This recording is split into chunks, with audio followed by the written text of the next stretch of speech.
My daughter and her husband invited me to a cliff hike. When I turned around, he pushed me off the edge, broken and bleeding. I stayed still. They thought I was dead. They took my money and lived like royalty. But I survived. And came back stronger. Now I'm taking everything back and making them pay. I used to believe that family was forever. That love, once given, could never turn cruel. I believed my daughter would always stand beside me, no matter how hard life became. I believed my kindness would come back to me one day. I was wrong about everything. For most of my life, I lived for others. My husband passed away years ago, leaving me with a small fortune and an even smaller circle of people I trusted. My daughter and her husband became my whole world. I gave them everything I could: my time, my home, my savings, my heart. They said they loved me for it. They said I was the reason they could build their dreams. But now I see it wasn't love. It was convenience. At first, the changes were subtle. My daughter, who used to call me every evening just to talk about her day, began to sound distant. I'd hear her husband's voice in the background, urging her to hang up. She said they were busy, that life had become hectic, that she'd call me tomorrow. But tomorrow rarely came. I noticed how her tone changed too. Colder, impatient, like my presence was a burden. I told myself she was just stressed, maybe tired of juggling work and home. I didn't want to believe that she was slowly detaching herself from me. Her husband, though, he was different. He had that kind of charm that could fool anyone. He was polite, generous with his words, always pretending to care. He'd bring flowers, offer to fix things around my house, and smile just the right way to make me feel safe. But behind that smile, I could sense calculation. Something in his eyes never matched his words. I ignored it because I didn't want to lose my daughter over suspicion. Then came the invitation, a weekend getaway, just the three of us. My daughter called me and said, "Mom, you need some fresh air. You've been cooped up for too long." I hesitated. My body wasn't as strong as it used to be, but I didn't want to disappoint her. I told her I'd love to go. She sounded genuinely happy, and for a moment, I thought maybe things were finally getting better between us. That morning was perfect. The sky was painted in soft orange light, the air smelled of pine, and the mountains looked like something out of a dream. We drove for hours, laughing occasionally, though most of the talking came from me. My daughter stayed quiet. Her husband drove, focused, tapping his fingers on the steering wheel. I tried to make small talk, but he barely responded. I brushed it off as moodiness. When we arrived at the hiking trail, I felt a wave of nostalgia. I used to go hiking with my husband when we were young. He loved the mountains.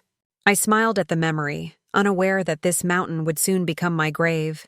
The trail was steep but beautiful. Birds sang somewhere in the distance, and sunlight filtered through the trees, creating golden patches on the ground. My daughter walked ahead of me, occasionally turning back to make sure I was keeping up. Her husband stayed close behind me, silent and watchful. I remember thinking he was being protective. Now I know he was making sure I wouldn't escape. Halfway through, I felt my legs start to ache. I told them I needed to rest. My daughter nodded but didn't stop walking. Her husband said, "We're almost there. You can do it." His tone was encouraging, but there was something in his eyes. That same emptiness, that same calm that always unsettled me. When we reached the top, I gasped. The view was breathtaking. Rolling hills stretched into the horizon, the wind danced through the grass, and the valley below shimmered like glass. For a moment, I forgot everything. I closed my eyes, breathed in the mountain air, and smiled. I felt alive, and then it happened. I turned around to say something, I don't even remember what, and saw my son-in-law standing closer than before. His eyes met mine, and there was no warmth, no humanity, nothing. Just a stillness that made my stomach twist. Before I could react, his hands were on me. A sharp shove. Sudden, strong, deliberate. I remember the scream that tore out of my throat as the world tilted. The sky spun. The wind roared in my ears. I reached out, grabbing at nothing. My body hit rocks, branches, earth, again and again, until everything went black. When I opened my eyes, I was lying on a slope. My vision was blurry. My chest felt like it was collapsing. Every breath was agony. I tried to move, but pain shot through my leg. I looked down. It was twisted at an unnatural angle. Blood trickled from my arm. I thought I was dying. Then I heard voices. Their voices. My daughter's voice was trembling. "Oh my God, what have we done?" And his voice, calm, cold, emotionless, "She fell. It was an accident. We'll call for help." Later, I held my breath. My heart pounded so loudly I was sure they could hear it. They didn't. A few minutes passed before he said, "She's gone." And my daughter whispered, "Let's go." Footsteps. Silence. They left. They left me there to die. Time lost meaning. The pain was unbearable, but the betrayal was worse. The wind howled, the sun dipped behind the mountains, and I realized that the people I loved most in this world had decided my life wasn't worth keeping. I don't remember how long I lay there before I lost consciousness again. When I woke, it was night. The stars looked cruel, like they were mocking me. My body was shaking from the cold. I wanted to scream, but my throat was dry. Every sound in the darkness felt like death creeping closer. I don't know how, but I managed to crawl. Inch by inch, dragging my broken leg, clinging to rocks and roots. Somewhere below, I heard running water. I followed it. There was a stream. I drank from it, my hands trembling so badly that I spilled more than I drank. The cold water kept me awake, kept me alive. By morning, I was too weak to move. That's when I heard footsteps, different ones. Voices, strangers, a group of hikers. One of them screamed when they saw me. The rest rushed over, calling for help. The next few hours were a blur of sirens, voices, lights. The rescue team thought I had fallen by accident. They called me a miracle. "You're lucky to be alive," one of them said. But I didn't feel lucky. I felt hollow. At the hospital, I said nothing. I told them my name was Sarah. It wasn't. I said I didn't remember much, and they believed me. The doctors were kind. The nurses were gentle. But I trusted no one. I stayed silent, recovering slowly, while my mind replayed every second of that day. When I could finally walk again, limping but steady, I checked the local news on a public computer. There it was. Local woman presumed dead after cliff fall. My picture, smiling, the same one I'd given my daughter years ago. They'd already held my memorial service. My daughter was crying in front of the cameras. My son-in-law had his arm around her, pretending to comfort her. People were leaving flowers for me. I stared at the screen, and for the first time in my life, I laughed. A bitter, broken laugh. They thought they'd won. I didn't call anyone. I didn't go home. I didn't even claim my belongings. I disappeared. I rented a small cabin in the middle of nowhere under a false name. I used what little cash I had to survive. At night, I'd sit by the window, watching the forest, listening to the wind, and feeling the weight of my new reality. I wasn't the same woman anymore. The one who believed in forgiveness had died at the bottom of that cliff. In the mornings, I wrote. Every detail I could remember, the way his eyes looked before he pushed me, the sound of my daughter's voice, the documents I had signed giving them power over my estate. I started piecing it together, and slowly the truth became clear. They had planned it. Every single thing, the weekend getaway, the signed papers, the sudden change in behavior. My death wasn't a moment of panic or a mistake. It was premeditated, cold, thought out, and that realization changed something inside me. At first, I told myself I just wanted answers. But as the days turned into weeks and the pain in my body started to fade, something else took root. Something darker, stronger. I wanted justice, no. I wanted revenge. I trained myself to walk again, even when the doctor said I needed months. I forced my legs to move, step after painful step. Every scar, every limp, every ache was a reminder that I had survived what they thought impossible. I started to imagine their faces the day they'd find out I was still alive. The shock, the fear, the guilt, but I knew I had to be patient. Revenge wasn't something to rush. It needed precision, timing, and most of all, silence. So I waited. I planned. I watched, and as the first snow began to fall outside my cabin window, I whispered to myself, "They think I'm gone. But I'm still here." That night, I wrote the first line in my new diary. "They tried to kill me. Now I'll make them wish they had succeeded." I closed the book, blew out the candle, and smiled in the darkness. Because for the first time since the fall, I felt alive again. I told myself I would move slowly. Revenge, I decided, would not be fireworks and shouting. It would be a long, cold burn. The quick satisfaction of exposing them on the spot would have been sweet, but pointless. I needed more than sound and fury. I needed proof, leverage, and the kind of patience that eats at a person until they break. For weeks after I left the hospital, I lived in the quiet. I learned the rhythms of my new life. Where the bus ran, which clerk at the convenience store didn't ask questions, which cafe had the soft light that made it easy to read without being noticed. I used a name that sounded ordinary and forgettable. I cut my hair shorter. I learned to keep my head down and my eyes polite. It surprised me how quickly people let you disappear when you stop asking for attention.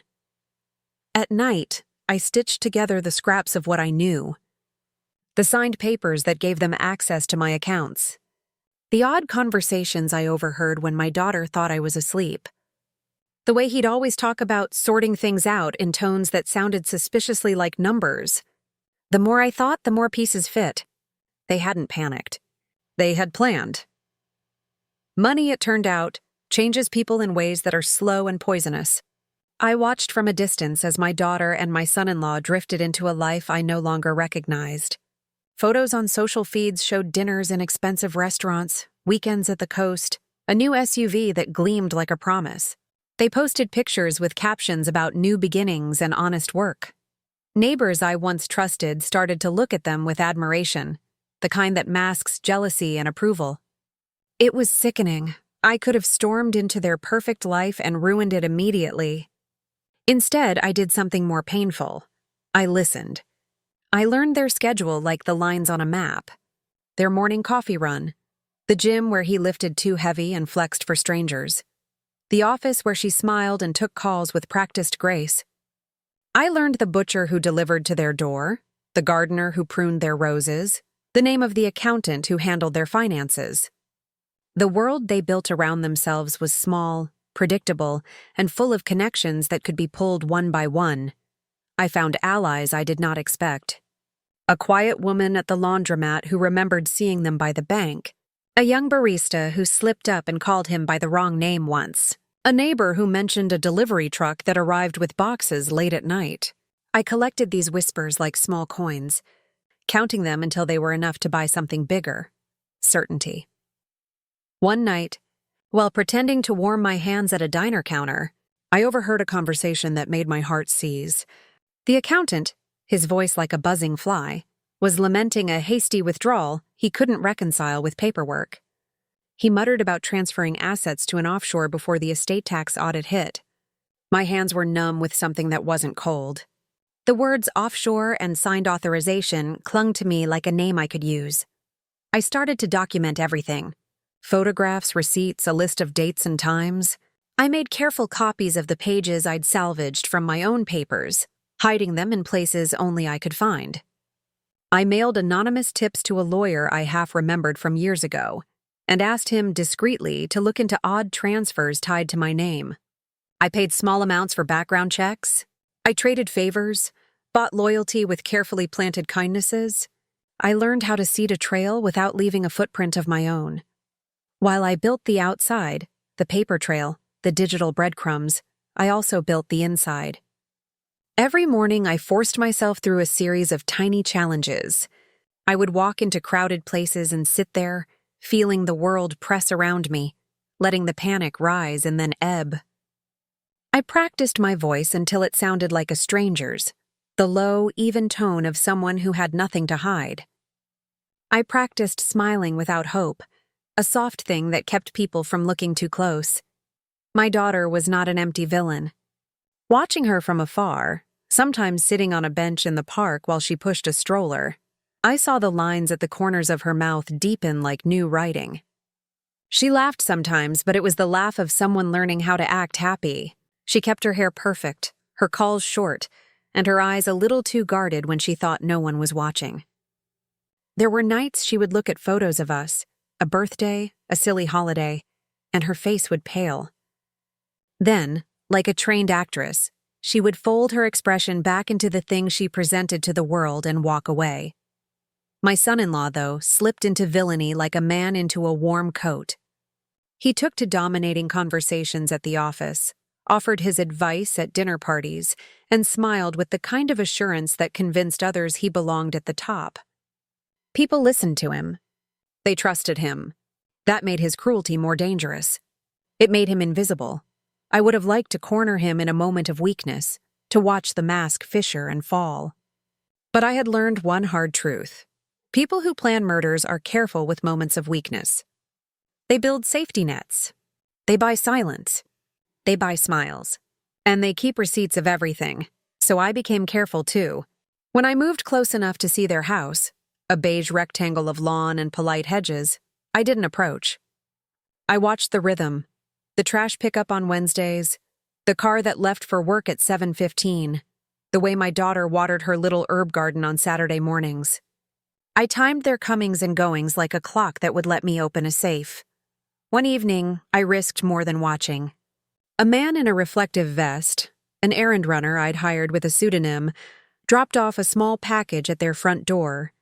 A framed photo of some imaginary couple, an excuse for my daughter to invite a neighbor in to say thanks. I watched from across the street as she opened the door, smiled politely, and took the frame inside. My heart thudded hard enough to scare me. My voice in the notes I'd left, quiet, neutral, had done what I needed. I'd begun to reappear in their orbit without showing myself. The thrill of that small victory was addictive, but it also taught me restraint. Each step had to be measured. Each contact had to feel accidental. I could not be reckless. Not now. As winter thinned into spring, I learned a staggering thing. They were not only living off what they thought they had stolen, they were spending it loudly and carelessly. New appliances, vacations, a robe that cost more than my monthly rent. It was as if they were trying to prove to themselves that the money had been worth the risk. The more they flaunted, the more I knew I had time and a currency of my own. Truth. One afternoon, I found a clue that made the world tilt again. I was at the public library, scanning an old registry, because I had become that kind of person. The one who sifted through dust for answers. When I saw it, a vendor note listing renovations at their home. Contractor payments tied to an account I'd never authorized. That would have been enough, but there was more. A delivery slip, stamped with a small camera brand I recognized. Home security. They had installed cameras. Not in my daughter's bedroom, not necessarily in the private spaces I feared, but on the outer edges, angles that would catch a visitor's face, or the driveway, or a package. Someone had planned for evidence. Someone had thought about how to keep themselves safe from prying eyes while taking what wasn't theirs. I realized then that I needed someone who could look at those cameras, someone who wouldn't be traced back to me. I called a man who used to fix TVs in our old neighborhood, a small favor that paid off in the form of a single, sympathetic sentence. If you want eyes, you pay for them like anything else. I paid. Hush money that felt like currency in a different economy. He came, polite and efficient, and he left me with a single USB stick and a promise. If you watch this, don't watch it all at once, that night, in the barely lit kitchen of my rented cabin. I put the stick into an old laptop and watched. I watched a quiet clip of a small rectangle of their life. A package arrives. My daughter signs for it. Her husband lifts his head, grinning like a man who has a secret. I rewound frame by frame until my stomach ached. Then, like ice, the footage froze on a moment I had seen 100 times in my head. My son-in-law standing too close to my daughter as she paused by the window. Then the look he gave her. Not at her face, but at the corner of the frame where, if I had been there, I might have been seen. The camera caught his hand brushing something into a jacket pocket. The hand lingered. He wasn't worried about being recorded. He was assured by it. For the first time since that cliff, I felt fear that wasn't only for myself. I felt something like dread for the little spark of humanity that might still live in my daughter. Seeing them in the quiet of their house, pretending at joy, I understood how well they had rehearsed their story for a world that wanted simple answers. Accident, grief, memorial. They had wrapped themselves in an image and planned to wear it forever. The next phase required contact. Not direct, not yet. I sent anonymous letters. Not threats, those are for people who lack imagination. But reminders. Little printed notes left in places she would find them if she looked. A scrap of a photo on her car windshield. A florist's tag with a single word typed in block letters. Remember. No accusations. Just nudges. A single envelope dropped in the mailbox that contained a photocopy of a page from my journal. Not all of it. Just the line about, "They think I'm gone." I wanted her to feel the small crack of panic that I had felt for months. When people talk about revenge, they often picture sudden, dramatic moments. Doors flung open, accusations yelled into a crowded room, tears and apologies on cue. That's not how real revenge works. Real revenge is quieter. It is a patient erosion. It is the slow loosening of a mattress spring until the bed collapses when they least expect it. After I planted the first seeds in part 2, I watched. I learned that fear doesn't always roar. Sometimes it whispers. So I became a whisperer. The first thing I did was turn their home into a place that felt unreliable. Not dangerous, not yet, but uneasy. A flicker here, a misplaced photograph there. A scent of perfume that did not belong. Small things that sank under the surface and made the people who slept within those walls wake up twice in the night. I started with their mail. Nothing illegal, nothing that could be traced to me. A handful of overdue notices for accounts they thought were long closed. A notification from a courier about a failed delivery that required a signature. A florist's receipt with no bouquet attached. Each one was a pebble cast into their pond, tiny ripples that altered the reflection. I learned how easily a person's balance could be upset. My daughter, once composed to the point of artifice, began to carry herself differently. She stopped leaving the house with the same practiced poise. She checked the locks twice, then 3 times, fumbled with keys, lost tiny things, and blamed herself. It was like watching a seam slowly unpick. Each tug revealed more vulnerability. My son-in-law reacted differently. He grew sharp at edges, a man irritated by shadows. He started to bark at small inconveniences, a delayed meeting, a misprinted invoice, and to laugh too loudly at jokes that weren't funny. He'd pace through their living room at odd hours, phone pressed to his ear, words clipped and urgent. He began to suspect that someone was watching him, and men who believe themselves invisible are often the most dangerous when they finally feel observed. I planted whispers among their acquaintances. A neighbor who once admired them now mentioned in passing, over lemonade, that people say there were odd gaps in their finances. A gym friend who'd been quiet at first confessed a vague worry about late-night packages. These were not my words directly. They were seeds I'd watered carefully. A compliment here, a wary question there, a little kindness that bought a loyalty slip. People like the gardeners and the mail carriers became my small, patient collaborators because I paid small debts in gratitude and cash, never asking questions that would create footprints.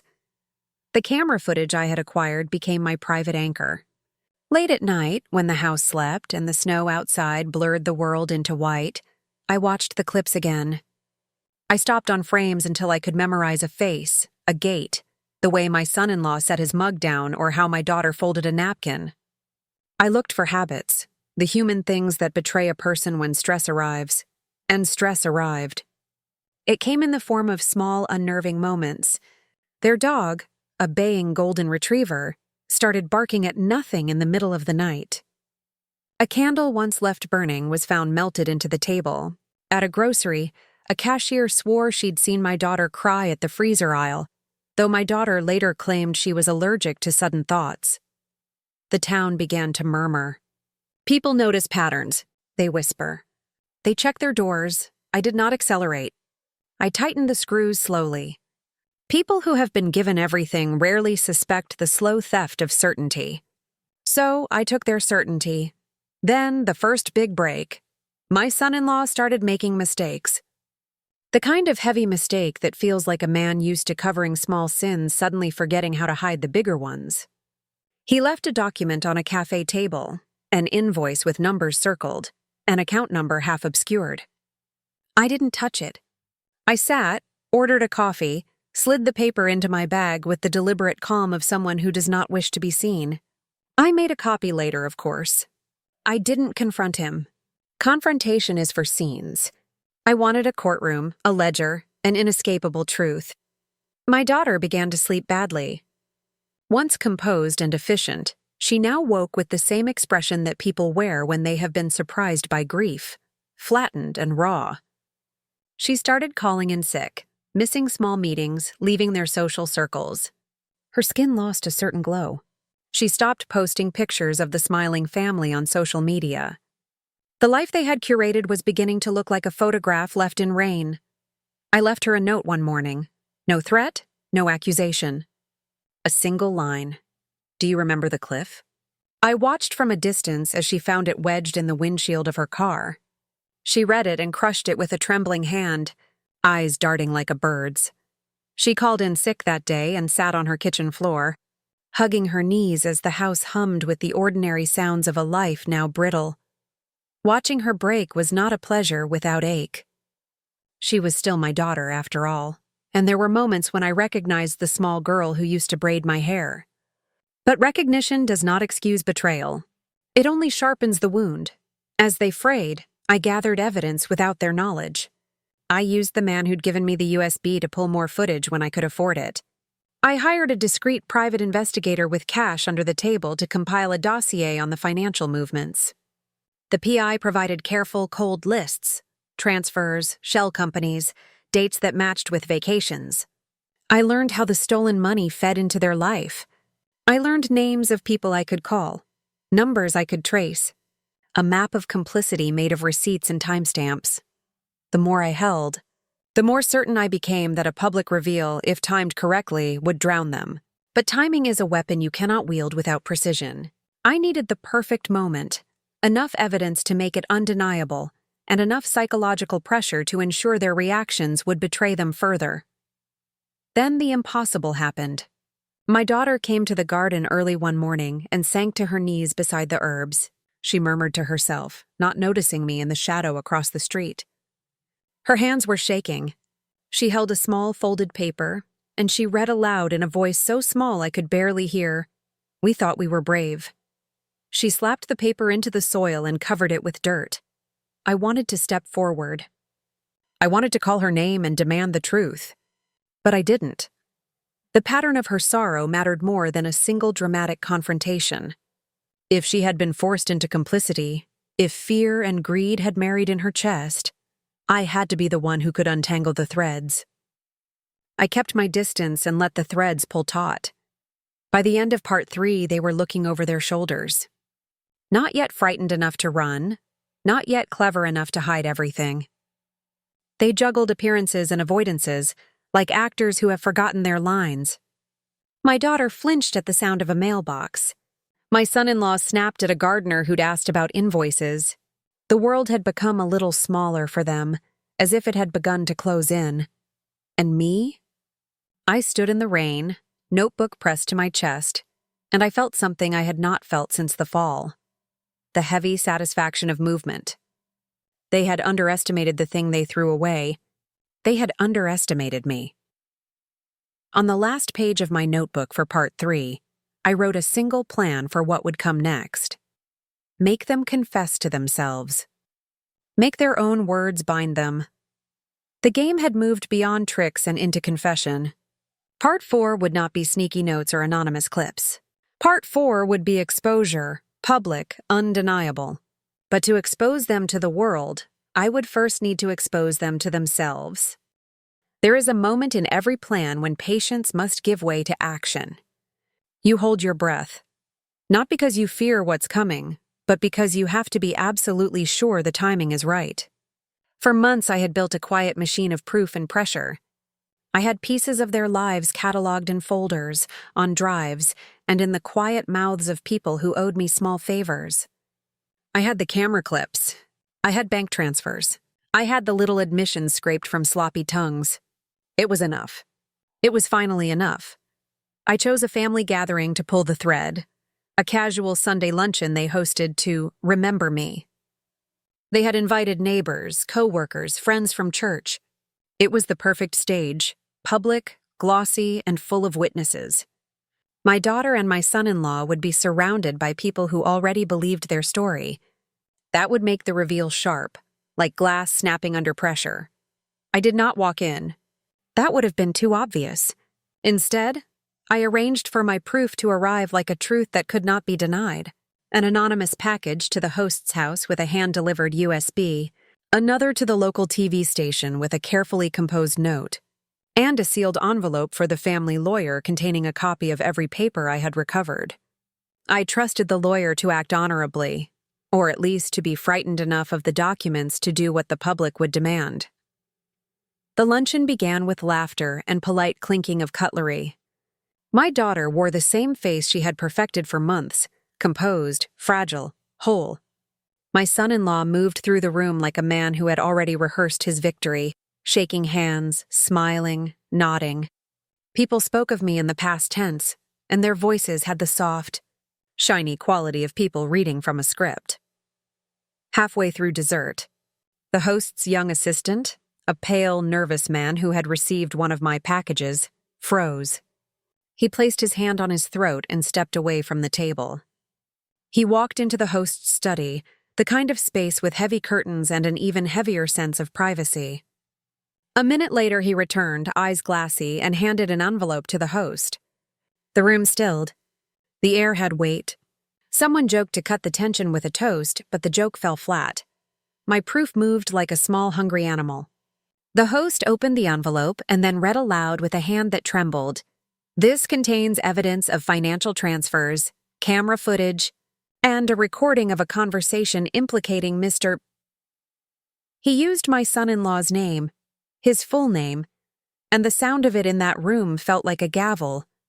At first, there was denial. My daughter's laugh interrupted the host as if to say this was a mistake. My son-in-law's smile tightened. He walked to the study as if to intercept the man who had delivered the USB, but he could not stop the circulation of the information. Someone had already plugged the stick into a laptop in the corner, a brave journalist, I suppose, or a nosy neighbor who loved a scandal. The screen flickered to life, and live images of their home spilled into the room like water through a crack. People watched what I had watched in private for months: gestures, pockets, furtive hands. A clip showed my son-in-law accepting an envelope in the dark of their garage and tucking it away with the practiced motion of a thief who had done it before. Another clip showed a bank transfer confirmation on a small tablet, the account name barely blurred, but legible enough for a man trained to read ledgers. Someone gasped. A child in the corner started to cry. My daughter went from composed to petrified in a matter of heartbeats. I watched her face, the way the color drained, the way she stared at the floor as if it had all been mapped there for her to see.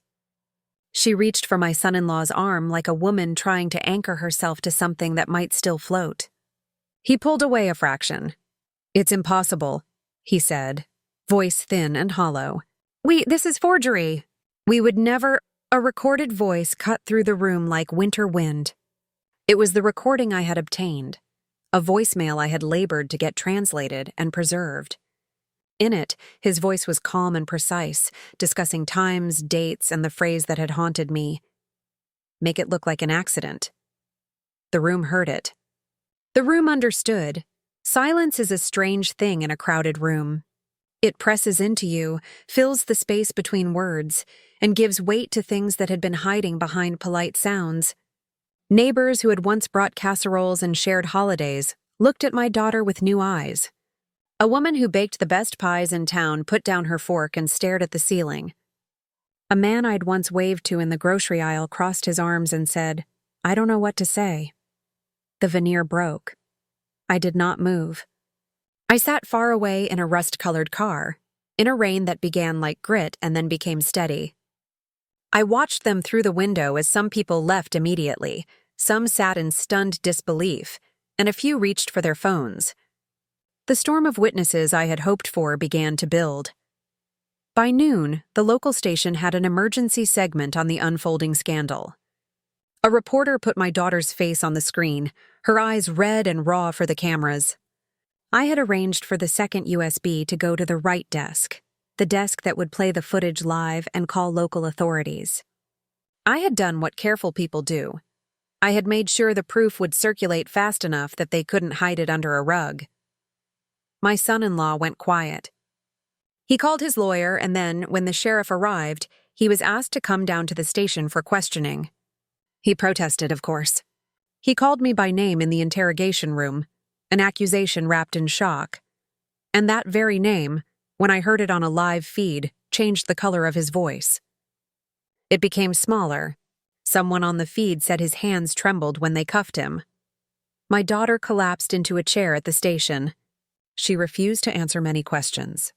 She said she had been manipulated, that she had been afraid, that she had loved us. The cameras loved the word betrayal. The sheriff read counts of fraud and conspiracy. Eventually, the charges included attempted murder when the recorded conversation and the timing of the transfers were laid beside each other like pieces of a map. I listened to it all from a bench 2 streets away. I felt the part of me that wanted to run in and scream my triumph. I felt the part that wanted to hold my daughter and demand her shame. I felt other things, fatigue, a sober sorrow that had settled into the bones. Justice, when it clicks into place, does not sparkle. It is a quiet mechanism, a lock that turns slowly. As the news vans left and the town settled into a cough of whispers, my daughter called my number. I did not pick up at first. My phone buzzed and buzzed like a trapped insect. Finally, I let it ring and heard her voice, cracked, small, the voice that used to ask me to brush her hair when she was a child. "Mom," she said, "please." I let her leave a message. I listened to it twice. She apologized in a way that wanted absolution more than it offered explanation. She said she had been scared of losing everything. She said she had helped because she thought it was the only way to keep their life together. She begged for forgiveness. Her words hung in the empty air of my rented car like ghosts. Forgiveness is not automatic. I had the evidence of their betrayal pressed into my palm like a hot, real thing. I had watched them plan and smile and take. I had tasted the salt of the slope where I had nearly died.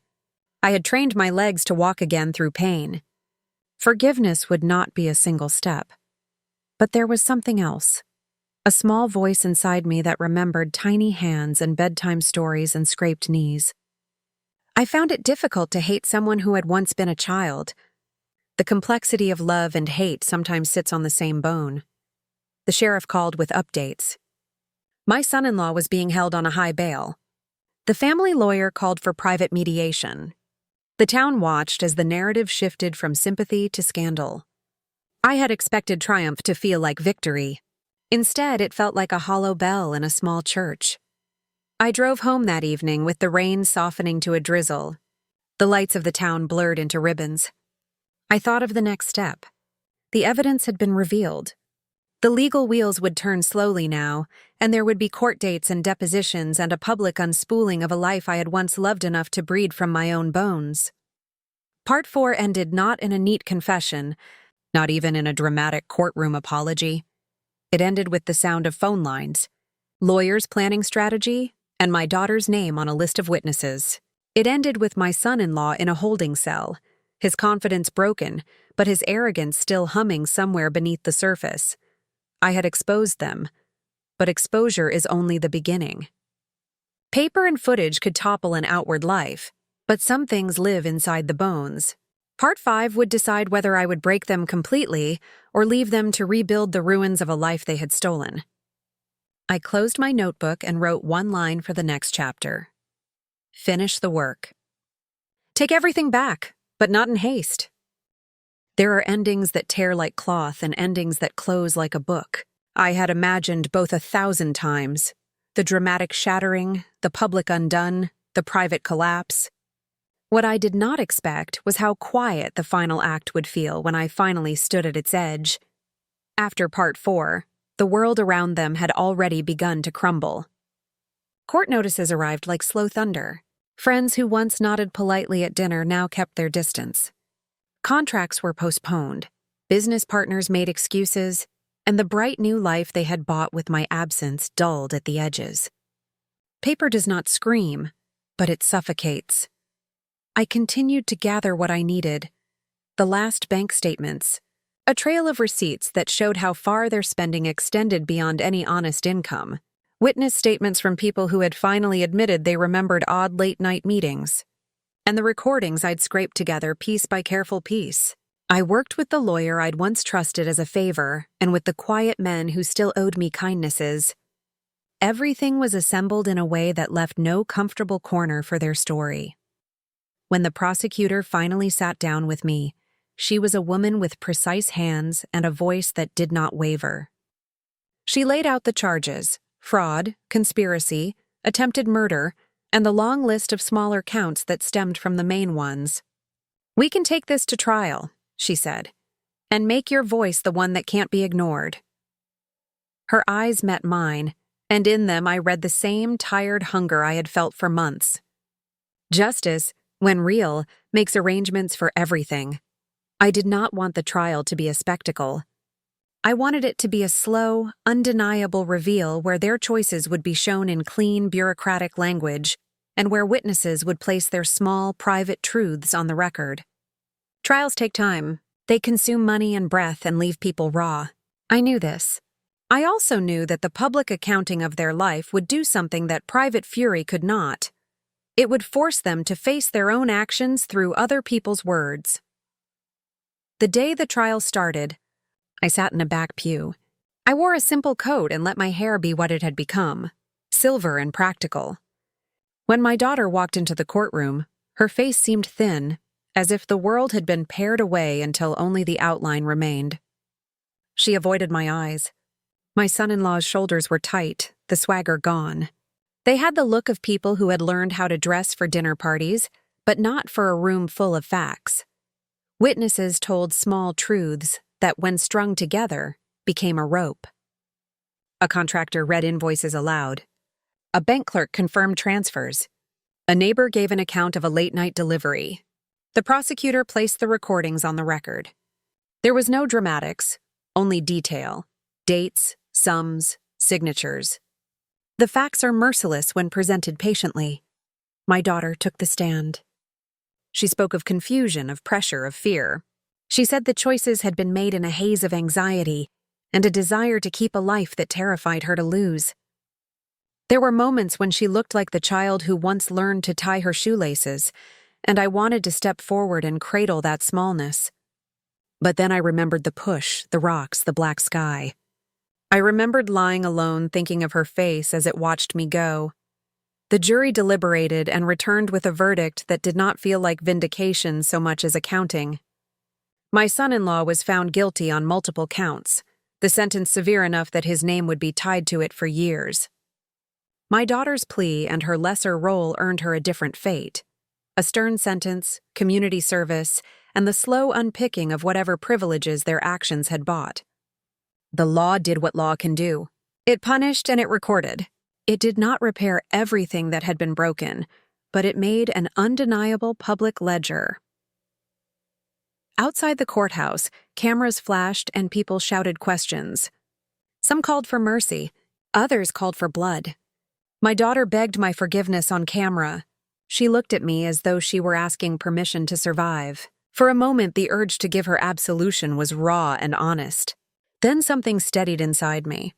Forgiveness is not a free pass. It is a choice you make when you know the cost.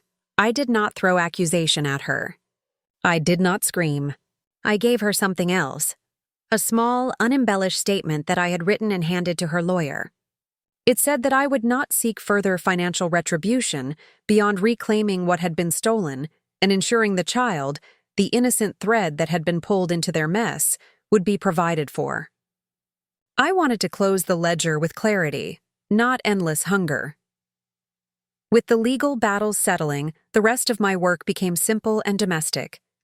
I reclaimed access to accounts that had been siphoned, placed holds, reversed transfers where possible, and set up trusts for the child's future that my daughter had once promised to guard. Money, which had always been a blunt tool, became for me a way to create safety rather than servitude. I returned the house, the beige rectangle with its polite hedges, to a kind of neutral, sold what needed selling, and made sure that the little life caught in the middle had an intact roof. But revenge had been more than reclaiming pounds and paid bills. Revenge is about the quiet rearrangement of a life, so those who hurt you must live with the truth of their choice, not simply with the fear of being caught. I had wanted them to feel the weight of what they had done every morning when they woke. I wanted their nights to be spent listening for the knock that might never come. Legal sentences can do that in part. But there are other things that linger longer. Shame, the absence of trust, the knowledge that the world saw and kept the account. Months later, when the dust had settled into a kind of grit on my shoes, I took a trip back to the mountain. This time I stood at a safe distance from the cliff's edge and did not think of falling. I thought of how surfaces can be misleading, smooth where they are dangerous, jagged where they are safe. I thought of the woman I had been before the push and the woman I had become afterward. Both lived inside me. Both carried weight.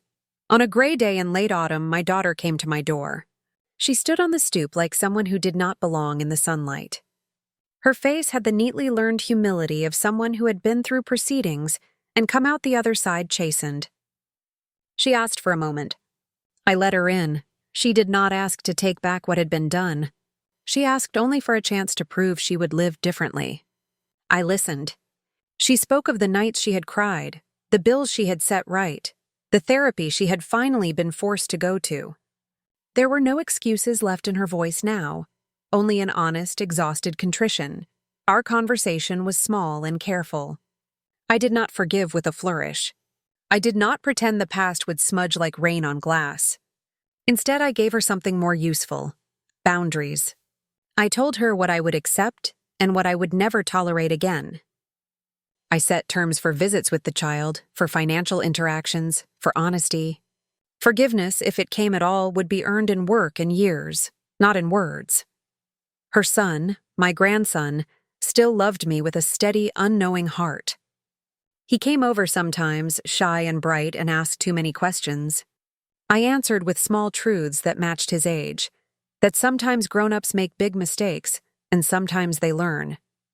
I wrapped him in blankets when he was cold and taught him how to plant bulbs in the spring. Those small, ordinary duties felt like stitches sewn into a fabric that might one day be whole again. There were moments when I felt hollow, like a shell that had once been full of a different life. There were moments when I felt whole, in ways I had never expected. In the quiet competence of managing what needed to be done, in the deep, odd pleasure of seeing justice move slowly and correctly, in the small joy of a child's hand in mine. On a late winter evening, I sat at my kitchen table and read back through the journals I had kept since the fall. The pages were a map of my days: fear, planning, pain, revenge, regret, small mercies. I underlined a line I had written months ago. They tried to kill me. Now I'll make them wish they had succeeded. The sentence still held heat. But when I looked at it now, I felt a cooler truth beneath it. The thing I had wanted most was not merely to make them hurt, but to make sure that nothing built on their betrayal would stand. I had taken back what was mine. I had seen the law do its work. I had watched my daughter stumble through consequences and choose sometimes to do better. My son-in-law's name was a cautionary tale, and their life would never be as careless as it once was. Revenge had been a teacher. It taught me how to be exact, how to keep patience, how to hold grief in one hand and a plan in the other. It also taught me boundaries, where to stop so the work did not twist me into the very cruelty I had been repaid with. In the end, I found a quieter thing, a life rearranged but not destroyed. I planted bulbs that spring. I kept the accounts tight and the trusts whole. I sat with the child and watched him grow into small, joyous rebellions against the uglier parts of his legacy. My daughter learned painfully how to be honest. My son-in-law learned what isolation can feel like when the world closes its doors. I do not pretend any of it erased the fall. That day remains a scar on my chest. But scars are proof of survival. They are also reminders. On the last page of my final notebook, I wrote simply, "I survived. They paid, I choose the rest."